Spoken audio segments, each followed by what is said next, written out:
আসসালামু আলাইকুম। অঙ্কটি হচ্ছে স্বপন একটি কাজ ২৪ দিনে করতে পারে, রতন উক্ত কাজ ১৬ দিনে করতে পারে।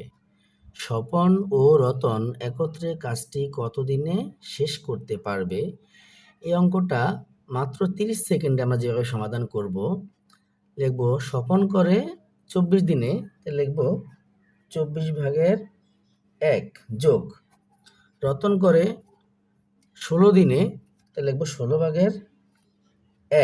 যেটাকে যোগ করব, যোগ করলে যেটা আসবে লসাগু ২৪ এবং ১৬ লসাগু হচ্ছে ৪৮।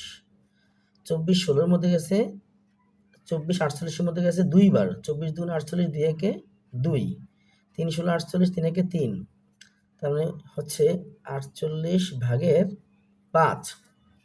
এখন এই ৪৮/৫টাকে আমরা যদি ব্যস্তকরণ করি, হচ্ছে ৪৮ উপরে চলে যাবে, ৫ আসবে নিচে ব্যস্তকরণ করলে। এবার আমরা যদি ৫ দিয়ে ৪৮কে ভাগ করি, ৫ নং ৪৫, বাকশেষ থাকবে ৩, ৩ চলে আসবে উপরে, আর ভাজক থাকবে নিচে। ৯ সমস্ত ৫/৩ দিন। সেক্ষেত্রে সঠিক উত্তর হচ্ছে সি। মাত্র ৩০ সেকেন্ডের সমাধান। আসসালামু আলাইকুম।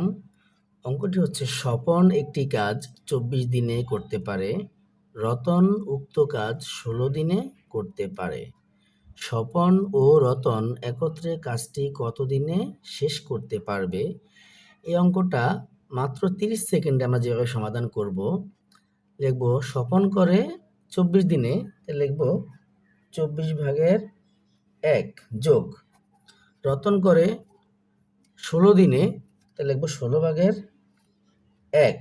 যেটাকে যোগ করব, যোগ করলে যেটা আসবে লসাগু ২৪ এবং ১৬ লসাগু হচ্ছে ৪৮। ২৪ ১৬-র মধ্যে গেছে, ২৪ ৪৮-এর মধ্যে গেছে ২ বার। ২৪ ২ ৪৮, ২ একে ২, ৩ ১৬ ৪৮, ৩ একে ৩। তার মানে হচ্ছে ৪৮/৫। এখন এই ৪৮/৫টাকে আমরা যদি ব্যস্তকরণ করি, হচ্ছে ৪৮ উপরে চলে যাবে, ৫ আসবে নিচে ব্যস্তকরণ করলে। এবার আমরা যদি ৫ দিয়ে ৪৮কে ভাগ করি, ৫ নং ৪৫, বাকশেষ থাকবে ৩, ৩ চলে আসবে উপরে, আর ভাজক থাকবে নিচে। ৯ সমস্ত ৫/৩ দিন। সেক্ষেত্রে সঠিক উত্তর হচ্ছে সি। মাত্র ৩০ সেকেন্ডের সমাধান।